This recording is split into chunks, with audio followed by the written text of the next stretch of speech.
The Devil is Not to Blame, Forgotten Sly Men. A novel written by K Heiss. Chapter 3, The Quest of Truth. All truths are easy to understand once they are discovered, the point is to discover them. Galileo Galilei. From time immemorial a battle, within the Church, has been going on between some powerful congregations. The problem is some blind people tend to lead other blind. Even in darkness, a blind with a torchlight could hardly afford to lead another. Friction is at the reach of hand. There will be a fierce battle between both of them. All the participants in this complex battle in the Church are claiming supremacy in running world events and dealing with thorny matters. On their short list are conspicuously found spiritual issues, temporal share of power and undue privileges. For the minds conversant with Church matters, this not-so-fraternal war is unofficial. So far, no major congregation has come out to admit verily the existence of any such contentious opposition. But over the time, this heterodox fight has claimed many casualties over some issues of acute realism. Nobody has ever admitted the fact of being the champion of confusion. But the point of the matter is about who has the monopoly over what and how does all this peculiar fight affect the daily running of the Church business. If one may use the canonical terms, how does this situation affect the souls of the faithful? Some traditional major congregations are involved from head to toes in this infight. And that is true for the Dominican friars, the poor friars of St. Francis of Assisi, and not uninterestingly with the Jesuits. The most involved in this show are these three congregations. According to whom? That is the question. They lead the festival of the World Fair of Religion due to their relevance and influence throughout the making or unmaking of the Church and the world history. These congregations labeled as major, so far had come to limelight through their knowledge management, their hold on information and their grip on leading world events, or their unseen and unwanted influence on key front stage actors. The major point will be who is the lead actor? Who is having the upper hand in this costly battle? Unavoidably, the cracking of jokes makes disgruntled people less unhappy. Good to mention, many clerics have become masters at this soul-lifting trade. A good cleric makes funny jokes. And some crude jokes are not uncommon in a set of clerical happy fellows. And some of these very jokes appeared even daring if not unauthorized in such religious realms. Some pretty ecclesiastical jokes, which may be found truly not so much far-fetched and likely to be sizzling for the advised listener or an inquisitive reader, or simply to the average church observer, are about God. The fact is, the jokes are facts about God. They deal with the problems God faces out in his daily life and daily running of the universe. God had some management problems over some issues pertaining to certain congregations. Congregational banking, pronouncements and congregational deeds seem to slip out of the hands of God. The first joke states that God does not know how much money owns a poor friar of St. Francis of Assisi. Besides, God does not know the next move of a knight companion, in other words a Jesuit. Furthermore, God is afraid of the next move of the devil, while the latter is much dreaded by the next move of a Jesuit. It is not futile to state that the very word companion of Jesus is carrying, by itself, an inborn germ of controversy.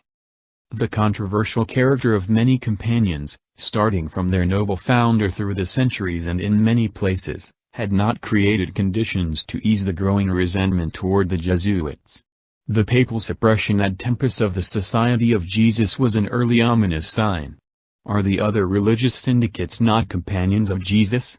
Or what is this funny, otherwise rather an arrogant idea, and probably not so funny for many critics, to hijack, so to speak, the company of the Lord?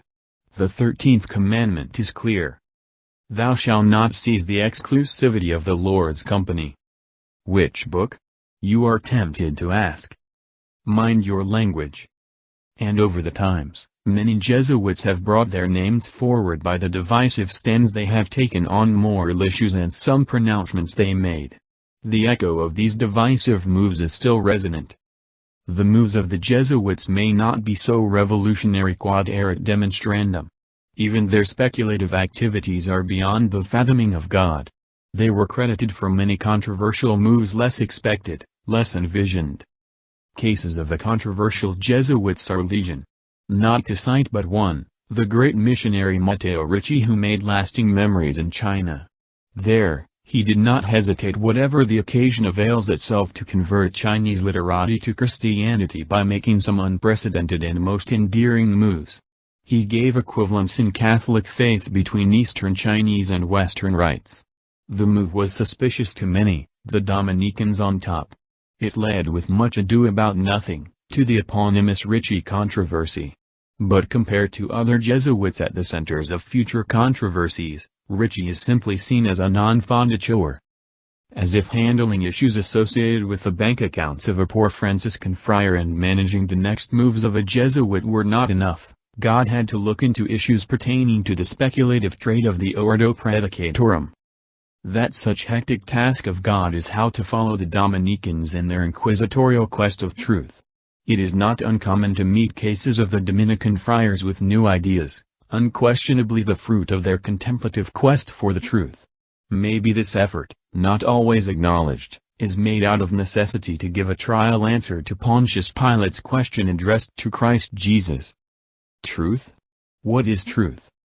Funny as it seems, God is believed not to know what ideas are sprouting in the head of a preaching black friar, as people out of customs call the friar of St. Dominic de Guzman. It is however believed that the friar's preachers are firing, if not frying, and even fraying preachers, are good in cooking new ideas. By the yardstick of their worst critics, those ideas are mainly considered simply bad if not inflammatory. This belief might be wrong, but who cares? That is another very urgent issue God ought to look at without delay. Poor God. The very idea of the absence of knowledge attributed to God is pretty provocative if not blatantly blasphemous. That is, if one is to judge by the gory gaze of the staunch Catholics, a term fashionable and used in some social groups and defended by all traditional Catholic religious circles.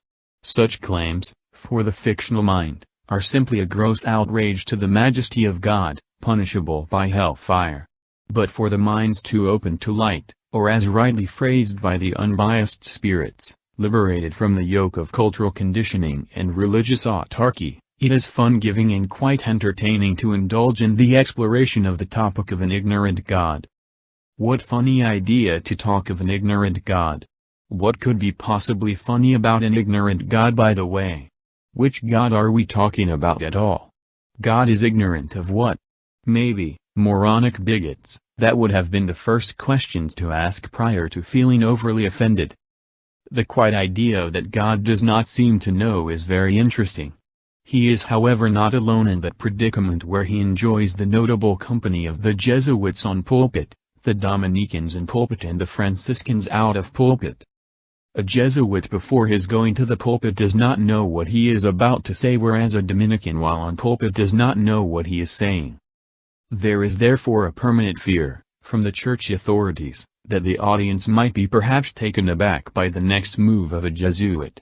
In his case, the poor friar of St. Francis is at loss on what he just said on leaving the pulpit. By the way, if one is not reluctant to give the devil his due, a poor Franciscan friar minor, a Capuchin, or one attached to the convent is oblivious of what he just said on leaving the pulpit. From all aspects, there is something wrong with the thought process. Some may quickly conclude that from the elements drawn above, the leaders of the thinking, the spearheaders of the acting, or the movers and the shakers of this world are in trouble. And their blind followers who have themselves to blame are not immune from the troubles caused by such a dreadful situation. There had never been anything worse than a blind follower, unaware of the danger and uncritical of the master, staunchly supporting the ideas of the latter. And the most disheartening is put to height by the fact that such ideas are fully unexplored and are not well squared out by the master. At the beginning and at their foundation, the Franciscans labored ceaselessly to rebuild the fallen house of God. Later on the Dominicans followed in their wake with no less zeal. They wanted to patch up the building of God on the verge of collapse. The Jesuits, on the contrary, were wantonly concerned in expanding their well-furnished palace for the greater glory of God. Who shall win the race for God? The religious congregations are the stew of the church life. According to the mood of the time they mutually cooperate or gang up against each other. That war over certain issues said to be key issues may be either overt or covert with each other. As time evolved, it appears that the poor Franciscan friars not all remain very poor, alas. Some of them have become arrogantly wealthy.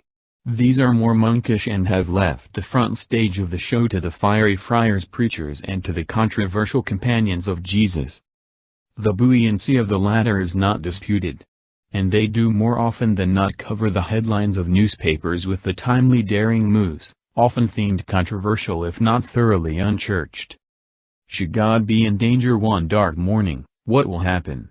My main concern is about the danger awaiting God. Verily, it looks as if God is at security till one of the competing syndicates takes the unthinkable wrong move, predictably the Jesuits, unpredictably the Dominicans. You back either of the following moves and you will surely be excommunicated with no imminent likelihood of appeal. And you lose communion with the Church of God. In actual fact, there will be a grave concern, when a poor friar of St. Francis will try to say that God may have existed. Likewise, if a Dominican friar suggests the near possibility of the former's existence, in short, that God may exist. Last but not the worst is yet to be at hand. A companion of Jesus may utter the unbelievable but not the unthinkable. That will be but the idea not yet thought of, that God is yet to exist. Hopefully you pray no such thing will happen, lest hell goes loose. Probably, thanks to YHWH who is God, things will be different. YHWH is I am who I am, and because of it that will not happen. So we hope, or don't you? But will he be able to prevent the last move of a Jesuit?